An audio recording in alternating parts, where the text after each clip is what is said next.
একটা মাইল ফলক একটা ইলেকশন। ইতিপূর্বে যত ইলেকশন হয়েছে, কোনো ইলেকশন বাংলাদেশকে ভবিষ্যৎ বাংলাদেশ কিভাবে চলবে, বাংলাদেশ কিভাবে তার ভবিষ্যৎ নির্ধারণ হবে, এই ইলেকশনটা সবার জন্য। কারণ এই ইলেকশনে ইতিপূর্বে কোনো ইলেকশনে আমার মনে হয় মানুষের আগ্রহ উদ্দীপনা এত বেশি ছিল না। কারণ এবারের যারা জীবন দিয়েছেন নতুন বাংলাদেশের জন্য, তারা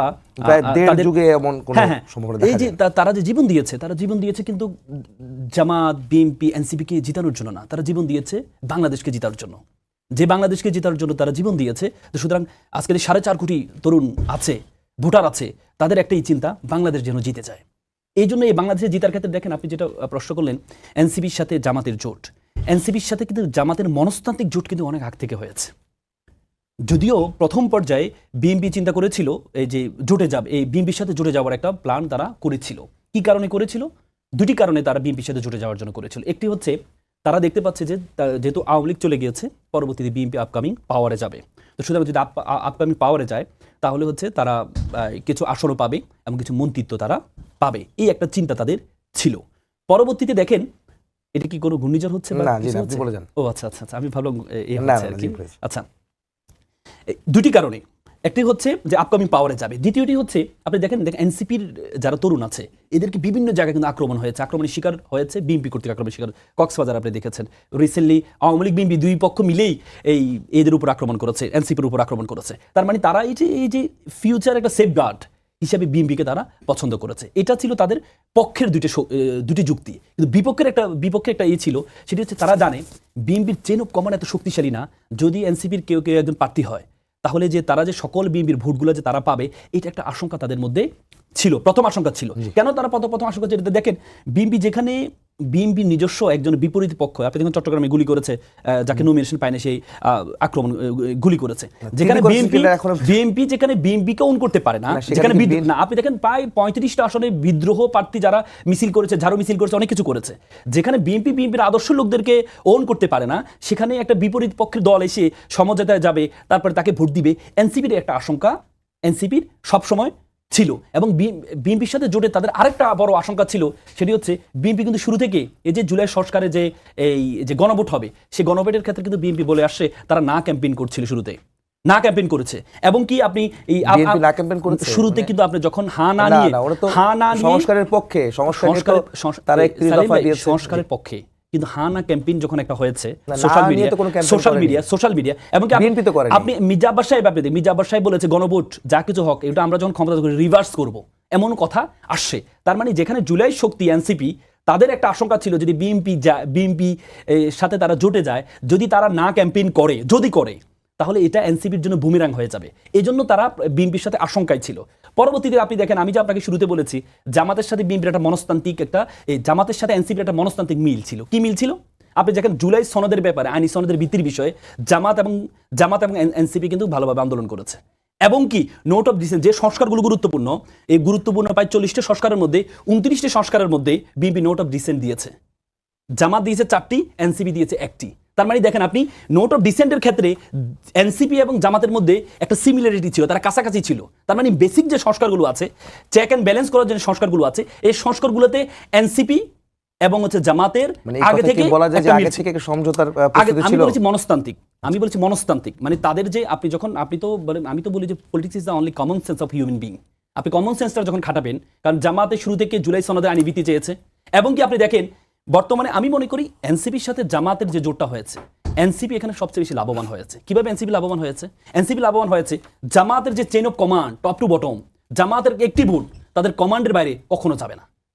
তার মানে এনসিপি তাদের জামাতের সকল ভোট, একটি ভোটও কোনো বিদ্রোহ ছাড়া। আপনি দেখেছেন ঢাকার গুরুত্বপূর্ণ আসনগুলো, এই 11 নম্বর, এই 13 আসন, যে শিবিরের সাবেক কেন্দ্রীয় সভাপতি অ্যাডভোকেট আতিকুর রহমান সাহেব, তিনি কিন্তু সাথে যখন ঘোষণা হয়েছে সাথে অভিনন্দন জানিয়েছে। কুমিল্লা হাসাদ আবদুল্লাহর যে আসনটা, সেই আসনের যিনি প্রার্থী ছিলেন, তিনি ভাইস চেয়ারম্যান ছিলেন এই জামাতের, কিন্তু তারপরেও উনি সাথে আজকে গিয়ে নমিনেশন সাবমিটের সময় একসাথে গিয়েছেন। তার মানে জামাত যে চেইন অফ কমান্ডে যে তারা যে শক্তিশালী, এই শক্তিশালী দিক থেকে এনসিপি লাভবান হচ্ছে। এবং কি আপনি দেখেন এনসিপির আওয়ামী লীগের যারা ফ্যাসিস্ট, যারা পতন হয়েছে, তাদের ক্ষেত্রে দেখেন তাদের কিন্তু চক্ষুশূল ছিল, কিন্তু প্রথম চক্ষুশূল হচ্ছে জুলাই যোদ্ধারা। তার মানে এনসিপি এটাকে করছে এনসিপি, এবং দ্বিতীয় শত্রু ছিল কিন্তু তাদের জামাত। কিভাবে জামাত? আপনি দেখেন জামাতকে যখন 5 আগস্ট আগে প্রথম তারা যখন বুঝতে পেরেছে, ডিজিএফআই এবং বিভিন্ন মাধ্যমে জানতে পেরেছে এই যে আন্দোলনটা, এটার কল কাঠি নাড়াচ্ছে জামাত, তখন কিন্তু জামাতকে নিষিদ্ধ করেছে। তার মানে জামাতের এক্ষেত্রে বাংলাদেশে আগামীতে এবার যে ইলেকশন আসছে, এই ইলেকশনে আওয়ামী লীগের ভোট একটা ফ্যাক্ট হয়ে দাঁড়াবে, কিন্তু একটা ফ্যাক্ট হয়ে দাঁড়াবে। সেক্ষেত্রে আমি একটু শেষ করি দিই, সেখানে ফ্যাক্ট হয়ে দাঁড়াবে। সেখানে জামাত এনসিপির ইনফেক্টের দিক থেকে অনেক ভালো অবস্থায় আছে, কিন্তু ভোটার কিন্তু তাদের নেই, এটা তারা নিজেরও স্বীকার করে। এনসিপি কিন্তু ভোটার নেই।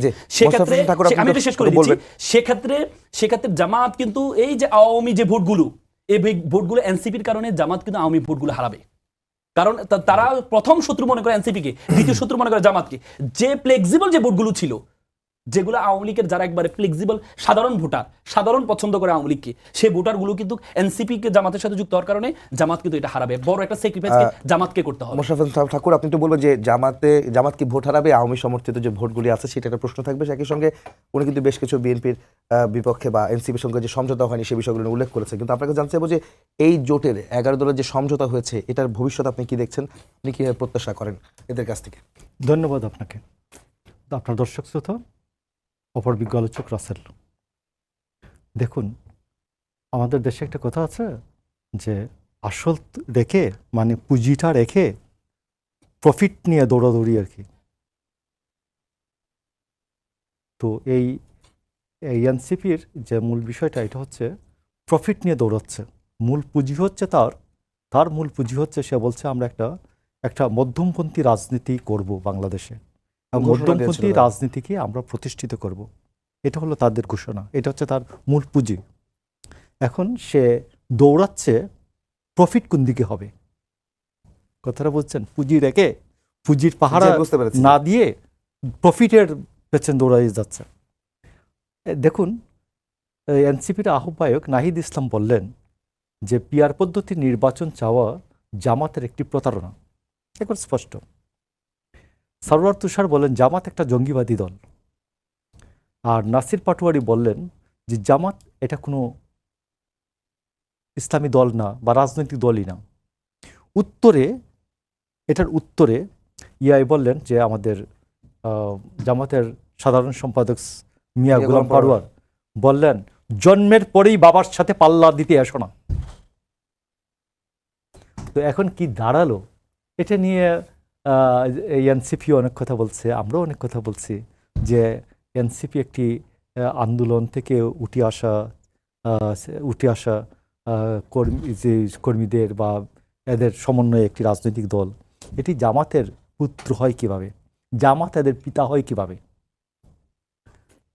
তো এখন এনসিপি এটা প্রমাণ করে দিল যে বাবার কুলে ফেরত গিয়ে এটা প্রমাণ করে দিল যে মিয়া গোলাম পরওয়ার সত্য ছিলেন, যে তিনি বলেছিলেন জন্মের পরেই বাবার সাথে পাল্লা দিতে এসো না। তো সন্তান বাবার কুলে ফেরত যাবে, এটা নিয়ে তো খুব আহামরি এক্সপ্লানেশনের প্রয়োজন নাই। এবং মধ্যপন্থা রাজনীতিটা যে করবেন, তারা প্রতিষ্ঠা করবেন এবং মধ্যপন্থা রাজনীতি প্রতিষ্ঠার প্রশ্নে একটা রোল রাখবেন, বাংলাদেশে ভূমিকা রাখবেন, এই কথাটা মিথ্যা প্রমাণিত হলো। আপনি দেখেন, বিএনপির সাথেও জামাত দীর্ঘ সময় কাজ করেছে, বাট আপনি দেখবেন 2001 থেকে একেবারে 24 পর্যন্ত, 18-র পরে জামাতের সাথে সম্পর্ক ছিল না। আপনি 18ই ধরেন, 18 বছর, আরও 2 বছর আগের থেকে কাজ করেছে, 20 বছর। 20 বছরে জামাত কখনো বলে নাই, জামাতের নেতৃত্ব বলে নাই যে জামাতে ইসলাম হেরে গেলে কোরআন হেরে যাবে, কখনোই বলে নাই। বিএনপির সাথে যখন কাজ করেছে তারা কখনোই বলে নাই যে তাদের কোনো ক্যান্ডিডেট 18 কোটি মানুষের নামাজের সোয়াব পেয়ে যাবে জামাতকে ভোট দিলে, কখনো বলে নাই। আপনি দেখবেন এটি নিউ ফেনোমেনা। তারা কখনোই বলে নাই যে 54 বছরের প্রতিশোধের সময় এসছে ফেব্রুয়ারিতে, এটা কখনোই বলে নাই। দেখুন, তারা কখনোই বলে নাই যে বিএনপির সাথে কাজ করার সময় যে এইটা নির্বাচন নয়, এইটা হচ্ছে মুসলমান হবার নির্বাচন, আমি ওদের সাথে মুসলমান হতে যাবে বাংলাদেশের মানুষ, আসুন। তো এই যে বিষয়গুলি, তো এখন জামায়াতে ইসলাম যখন এই কাজগুলি করছে এবং তাদের নেতৃত্ব কি বলছে দেখেন, ইসলামের ধারে কাছে আছে কিনা, যে আল্লাহ তাআলা আমাকে এমন মর্যাদা দিয়েছে, আমি যদি বলি সূর্য দাঁড়িয়ে থাকবে, বলেছে আমাকে যে চিনে না ওর বাসস্থান হবে মাটির নিচে। তো এই কথাগুলি যখন জামায়াত ইসলাম বলছে এবং তার এক্সট্রিম রাইটেস্ট একটা চেহারা, আমাদের সময় বলতো জামাতে ইসলাম যে তারা একটা মডারেট ইসলামী পলিটিক্স, মডারেট ইসলামী না মুসলিম পলিটিক্স দাঁড় করাতে চায় এখানে। এবং বিএনপির সাথে থেকে জামায়াত ইসলামের নেতৃত্ব শহীদ মিনারেও গিয়েছে, জাতীয় স্মৃতিসৌধেও গিয়েছে। আপনি দেখবেন এইবার কিন্তু তারা জাতীয় স্মৃতিসৌধে যায় নাই, শহীদ মিনারেও যায় নাই। তো এখন আমি আপনাকে বলছি যে জামাতের যে এই যে এক্সট্রিম চেহারাটা যে যখন সে বের করে ফেললো, ঠিক তখন কে গেল এই যারা বলেন যে বাবার সাথে পাল্লা দিতে এসো না, এই কথাটাকে যখন এই কথাটার জন্য বরঞ্চ এনসিপি তার স্বতন্ত্রতা বজায় রাখার দরকার ছিল, সেটা না রেখে, এবং আর তার সাথে গেল কে এবি পার্টি তার দলের, আপনি তো চিনেন তাদেরকে সবাইকেই, এবি পার্টি তাদের দলের সাবেক নেতৃবৃন্দ, শিবিরের সাবেক নেতৃবৃন্দ। তো এটাও কোনো সমস্যা না।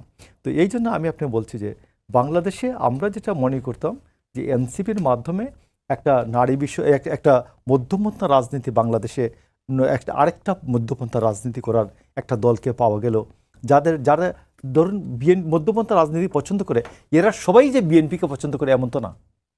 এই লোকগুলোর জন্য তো একটা ফোরাম, একটা প্ল্যাটফর্ম দরকার ছিল। মধ্যপন্থা রাজনীতি যেমন এক্সট্রিম রাইট পলিটিক্স বা ধর্মভিত্তিক রাজনীতি পছন্দ করে না, এক্সট্রিম বাম কমিউনিস্ট পার্টিও পছন্দ করে না, এইরকম আবার সে বিএনপিকেও পছন্দ করে না কোনো কারণে। এই লোকগুলোর জন্য তো একটা প্ল্যাটফর্ম দরকার ছিল। এই লোকগুলোর জন্য প্ল্যাটফর্ম আমরা মনে করতাম যে এনসিপি ক্যান বি, এইটা একটা প্ল্যাটফর্ম হতে পারে। এই ক্ষেত্রে লোকজন ফ্রাস্ট্রেটেড হবেন কিছু। আরেকটা হচ্ছে আপনি দেখবেন যে মধ্যপন্থা রাজনীতি থেকে তাদের স্খলন আরেকটু আগেই হয়েছে। নারী সংস্কার কমিশন যে আসলো, এটাকে নিয়ে যখন হেফাজতে ইসলাম খুব প্রচণ্ড বিশ্রী কথাবার্তা বললো তাদেরকে, তখন আপনি দেখবেন যে সেখানে চলে গেল এই আমাদের এনসিপি নেতৃবৃন্দ হাসনাত আবদুল্লাহরা চলে গেলেন, এইটা একটা স্খলন। আরেকটা দেখবেন যে যখন নারী মৈত্রী যাত্রায় যখন বললো আমরা সবাই ব্যবসা বুঝে নেব হিস্সা, তার নিচে দেখবেন তাসনুভা জামিনের দাঁড়ানো ছবিটা, তো সেইটাতে আলট্রা লেফটের দিকে চলে গেল। তো এই যে জিনিসটা যেটা, এটা আমি মনে করি যে এই মধ্যপন্থা রাজনীতিটা এনসিপি আদৌ ধরে রাখতে পারে নাই শুরু থেকেই। তো এবং তার পপুলার লোকজনের সামনে হঠাৎ করে চলে যাওয়ার যে একটা প্রবণতা এটা ছিল। তো এই জন্য আমি মনে করি যে আমি মনে করি যে আপনি দেখবেন 69-এর নেতৃত্ব যারা ছিলেন, ছাত্র নেতৃত্ব, এরা প্রায় 50 বছর 2020-21 সাল পর্যন্ত বাংলাদেশের রাজনীতি করেছেন, নেতৃত্ব দিয়েছেন। 90 সালের একটা বড় অংশ এখনও এই যে আমানুল্লাহ আমান থেকে আরম্ভ করে এনি পর্যন্ত, এরা সবাই 90 সালের আন্দোলনের নেতা, প্রায় তাও তো 35 বছর হয়ে গেছে। তো এইখানে এই যে আমরা মনে করছিলাম যে এইবার যে অভ্যুত্থানের নেতৃত্ব, এরা আগামী 50 বছর 40-45 বছর রাজনীতি করবে, বাংলাদেশের নেতৃত্ব দিবে। তাদের মধ্যে করতে চাই যে আপনি একটু বলবেন যে কয়েকজন তো পদত্যাগ করেছে এনসিপি থেকে, এবং বিশেষ করে নির্বাচন থেকে সরে আসার একটা ঘোষণা দিয়েছে। এমনকি অনেকে বলছেন যে এনসিপি ভেঙে যাচ্ছে বা ভাঙার সম্ভাবনা আছে। তাদের ভবিষ্যতে কি আসলে ভেঙে যাওয়ার সম্ভাবনা আছে যে জামাতের সঙ্গে যুক্ত হওয়ার কারণে, বা এই পদত্যাগকে আপনি কিভাবে মূল্যায়ন করবেন? আমি মনে করি যে এনসিপির মধ্যে তো বেসিক্যালি আপনি একটা উদ্দেশ্য নিয়ে তো শুরু করছেন, আপনি একটা দল একটা তৈরি হয় একটা ডিক্লারেশনের বেসিসে, ম্যানিফেস্টোর বেসিসে। তার ম্যানিফেস্টেশনটা ছিল যে মধ্যপন্থা রাজনীতি। তো ওইটা তো যারা ওইখানে গিয়েছেন এই ডিক্লারেশনের উপর বেস করে, তারা তো এই আদর্শিক কথাটা তো আলোচনা তো করতেই পারেন দলে, যে আমরা কেন যাব। এবং এই ক্ষেত্রে বিএনপির জন্য সালাউদ্দিন সাহেব, আপনার মনে আছে যে সালাউদ্দিন আহমেদ বলছিলেন যে এনসিপির জন্য দরজা খোলা, জামাতের জন্য নয়, মনে আছে আপনার এই কথাটা? তো তারপরে আমি আপনাকে বলছি যে অজুহাতগুলো দেওয়া হয় যে আপনার নাসিরুদ্দিন পাটোয়ারি কক্সেস বাজারে, আপনি দেখেন যে সালাউদ্দিন আহমেদ প্রায় 8 বছরেরও বেশি সময় গুম থেকেছিলেন, নির্বাসনে ছিলেন, এবং তাকে 63 দিন গুম করে রাখা হয়েছিল, র্যাবে 63 দিন গুম রেখে রাখা হয়েছিল। এইরকম একটা নির্যাতিত লোককে নিয়ে যখন নাসিরুদ্দিন পাটোয়ারি তার জন্মস্থান কক্সবাজারে গিয়ে দাঁড়িয়ে যখন বাজে কথা বলবে, যে তখন কি তাকে লোকজন রিয়েকশন দেখাবে না? তো ওটা তো স্বাভাবিক ছিল। আর আপনার প্রশ্নটা ছিল যে পদত্যাগ করেছে যারা করেছে, যে ওরা তো ক্লেম করবেই যে আমার মধ্যপন্থা রাজনীতির কথা বলে আমাকে এনেছো এখানে। জি, উল্লেখ আমি করেছে। এসছি মধ্যপন্থা রাজনীতির জন্য। তুমি এখন এক্সট্রিম রাইটিস্ট একটি ধর্মভিত্তিক সাম্প্রদায়িক দলের সাথে চলে যাচ্ছ। আমি সে ক্লেম করবে না, তার ক্লেমটা তো যৌক্তিক তো। আমি অনেককে চিনি, আমার সাথে অনেকেই এই যে সামান্থা শারমিন থেকে আরম্ভ করে মনিরা শারমিন, এরা অনেকেই মেয়েরা আমার সাথে টক শোতে এসছে, এবং তাদের যে প্রগ্রেসিভ অ্যাটিচিউড, আমি তাদের এই প্রগ্রেসিভ অ্যাটিচিউডকে আমি তাদের সাথে তর্ক করেছি, বিতর্ক করেছি আমরা, এবং তাদের যে স্পষ্ট পলিটিক্যাল একটা আইডিওলজি বা দৃষ্টিভঙ্গি আছে, আমি মনে করি যে একটা দল তার স্পষ্ট আইডিওলজির উপর দাঁড়াবে। যেমন বিএনপি দেখবেন নারী মৈত্রী যাত্রায় যেমন যায় নাই, নারী কমিশনের বিরুদ্ধে যে হেফাজত যখন গালাগালি করছে নারী কমিশনকে, সেইখানেও যায় নাই।